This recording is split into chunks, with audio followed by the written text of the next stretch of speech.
Hi అండి, అందరికీ నమస్తే. ఈ వీడియోలో వచ్చేసి Telangana intermediate second year English A gift for Christmas అనే షార్ట్ స్టోరీ చూడబోతున్నాం. ఇది రెండవది, ఫస్ట్ది ఆల్రెడీ చెప్పేసుకున్నాం మనము. వీడియో అయితే ఫస్ట్ నుంచి లాస్ట్ దాకా స్కిప్ చేయకుండా చూడండి, అప్పుడే మీకు స్టోరీ అనేది క్లియర్గా అర్థమవుతుంది. ఫస్ట్ నేను మీకు స్టోరీ మొత్తం తెలుగులో ఎక్స్ప్లెయిన్ చేస్తాను, ఆ తర్వాత దీనికి సంబంధించిన సమ్మరీ ఇంగ్లీష్లో ఉంటుంది కదా, అది మీకు లాస్ట్లో పిక్స్ యాడ్ చేస్తాను. ఫస్ట్ ఆథర్ గురించి మనం చెప్పుకుందాం. ఈ స్టోరీ యొక్క ఆథర్ ఎవరు అంటే విలియం సిడ్నీ పోర్టర్. ఇతను సెప్టెంబర్ 11, 1862లో జన్మించారు. ఇతను అమెరికన్ రైటర్. తను ఓ హెన్రీ అనే తన కలం పేరు అంటే తన పెన్ నేమ్తో ఫేమస్ అయ్యారు.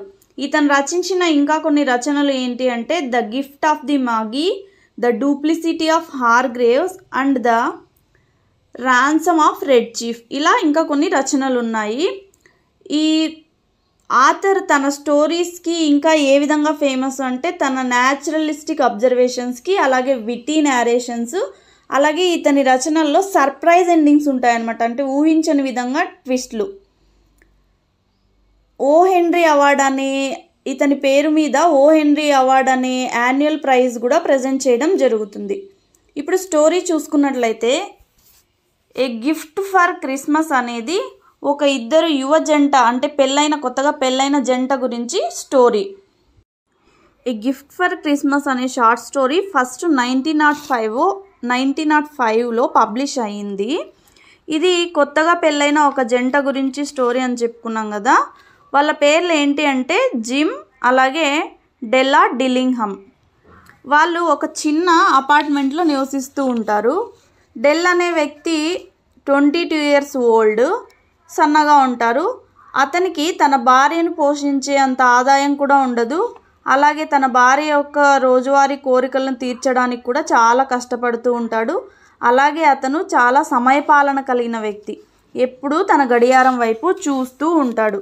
ఇదిలా ఉంటే నెక్స్ట్ డే క్రిస్మస్ జరగబోతూ ఉంటుంది. క్రిస్మస్ కంటే ముందు రోజు దాన్ని ఏమంటారంటే క్రిస్మస్ ఈవ్ అని అంటారు. ఇది ప్యాసేజ్ క్వశ్చన్లో 1 మార్క్ క్వశ్చన్గా అడుగుతున్నారు, చూసుకోండి ఒకసారి, అందుకే ఈ లైన్ మీకు చెప్పడం జరుగుతుంది.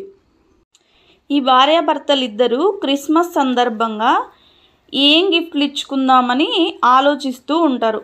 మొదట తన భార్య డెల్లా జిమ్కి ఏదైనా మంచి గిఫ్ట్ ఇవ్వాలని చాలా తీవ్రంగా ఆలోచిస్తూ ఉంటుంది. కాకపోతే వాళ్ళ దగ్గర అంత సంపాదన ఉండదు, వాళ్ళు కొంచెం పేదవాళ్ళని మనం ఆల్రెడీ చెప్పుకున్నాం కదా. కాకపోతే వాళ్ళ దగ్గర రెండు విలువైన వస్తువులు ఉంటాయి. అవేంటంటే జిమ్కి గోల్డ్ పాకెట్ వాచ్ ఉంటుంది, ఆ వాచ్ తన గ్రాండ్ ఫాదర్కి సంబంధించింది. అలాగే డెల్లాకేమో లాంగ్ హెయిర్ ఉంటుంది, ఆల్మోస్ట్ తన మోకాళ్ళ వరకు ఉంటుంది. ఆ రెండు మాత్రమే వాళ్ళ దగ్గర ఉన్న చాలా విలువైన వస్తువులు. డెల్లా తన భర్త కోసం ఏదైనా గిఫ్ట్ కొనాలని ఆలోచిస్తూ ఉంటుంది. కానీ ఆమె దగ్గర $1.87 మాత్రమే ఉంటాయి. అది కూడా తను చాలా కష్టపడి ఎన్నో రోజుల నుంచి దాచుకొని ఉంటుంది. ఇలా ఆలోచిస్తూ మిర్రర్లో చూసుకుంటూ ఉంటూ అక్కడ గ్రే కలర్ బ్యాక్ యార్డ్లో గ్రే కలర్ పిల్లి నడుస్తూ ఉంటుందన్నమాట. అలా చూస్తూ ఉన్నప్పుడు తనను తాను ఒకసారి అద్దంలో చూసుకుంటుంది. సడన్గా ఆమెకు ఒక ఐడియా వస్తుంది.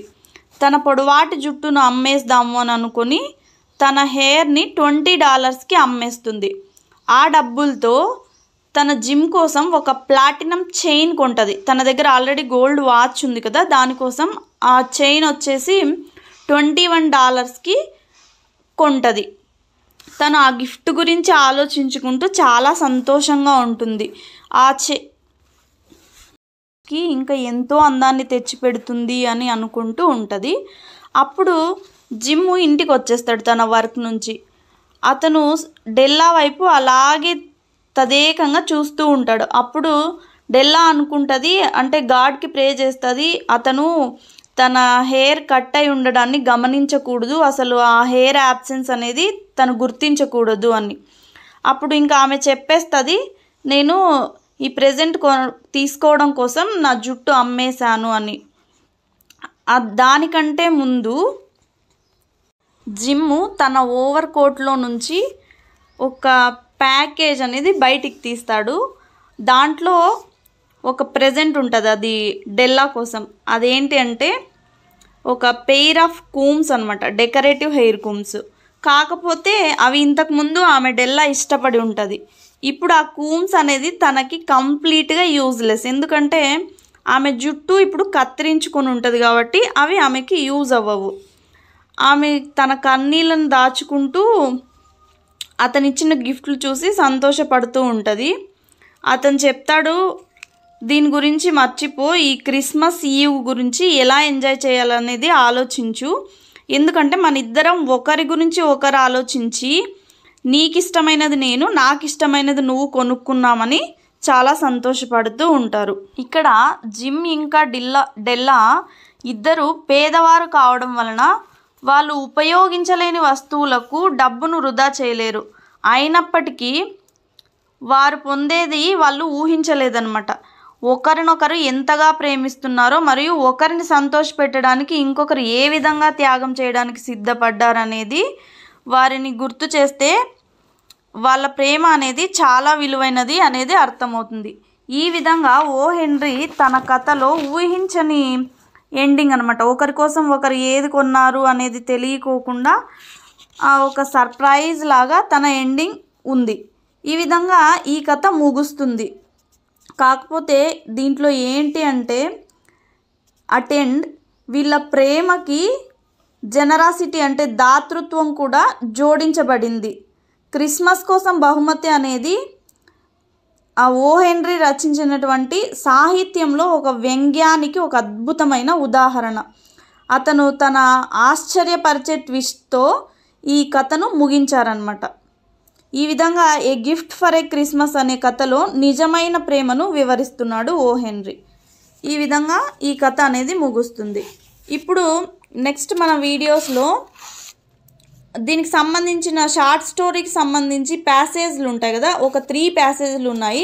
ఆల్రెడీ ఫస్ట్ స్టోరీకి సంబంధించి ప్యాసేజ్లు మనం చూసుకున్నాం ఈ అన్నమాట. ఇది చూడండి, ఇప్పుడు ఫస్ట్ ఆథర్ గురించి ఇచ్చారు, తర్వాత లెసన్ అనేది 1 by 1 మీరు చూస్తూ వస్తే ఇక్కడ మొత్తం కంప్లీట్ స్టోరీ అనేది ఒకే దగ్గర చూడొచ్చు. మీరు కథ మొత్తం తెలుగులో విన్న తర్వాత ఒక్కసారి 1-2 సార్లు ఈ స్టోరీ అనేది చదువుకుంటే మీకు ఎగ్జామ్లో రాయడానికి ఈజీగా ఉంటుంది.